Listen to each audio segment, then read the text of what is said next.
Terry. Great.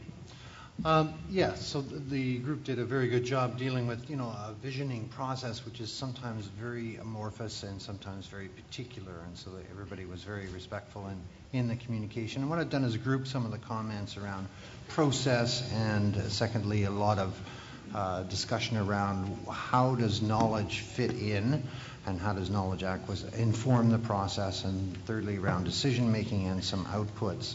So to begin with, a lot of the process suggestions had to do with the quality and support to the inputs, that there needed to be a non-judgmental framework for that, that there needed to be some transparency about information, and we're all concerned about getting information, that sometimes that wasn't happening, that there be adequate support for the inputs, and that there be some feedback back to inputs, that it just wasn't thank you very much and silence after that.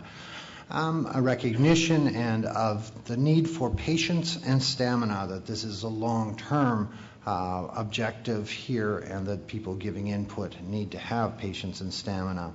Around the outputs around process, that it needs to be able to avoid the duplication of another layer of government or bureaucracy. Distilling of objectives was seen as crucial by some, that there needed to be a sound governance model in that process.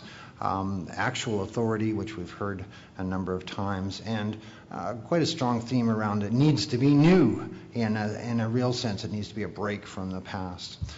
Around the integration of knowledge and scientific and traditional knowledge, again, looking at it from inputs, a recognition that there are real differences in the cultures of inputs here, from local knowledge to a scientific base, that needs to be done within a safe environment, so that there is some kind of recognition or equality of those inputs. A feedback process, a lay translation of science is necessary to create greater empowerment. And then a strong belief came out from a number of sources around the need for an independent science arm that acted as a counterpoint or a clearinghouse of other science, which was perhaps seen as more tied to particular interests. Okay, and around decision making, there's a lot of excitement around an ecosystem-based process, a concern around how do we deal with dollars trumping what the eventual plan is. Some local initiative suddenly comes forward, and dollars seem to talk louder was a theme that came forward a number of times. Also, a real belief in local knowledge, local decision making. There was a lot of talk about the difficulty of getting the process to Ottawa and back. So accessibility of decision makers was a key part that needed to be part of the PNCIMA process.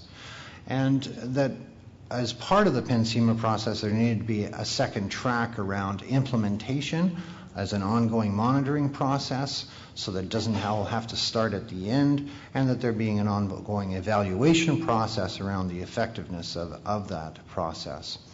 Accountability for decision making. And finally, a value that goes in there around decision making was realism, about a recognition that there's a number of changes. Global warming issues can't all be changed. We are going to have to accept some of them. So a realistic recognition of things that can and can't change.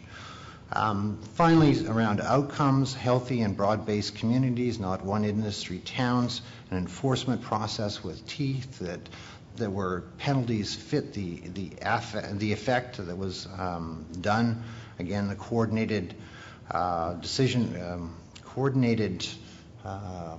valuing at different levels of scale was a constant theme that came forward, and valuing of non-monetary values. Specific other outcomes were recovery plans for degraded species. People wanted to see those graphs go up, and I think that probably covers it very well. So it was a lot came forward. Okay. Great. Gosh, and they're absolutely on time. Excellent. For what that's worth.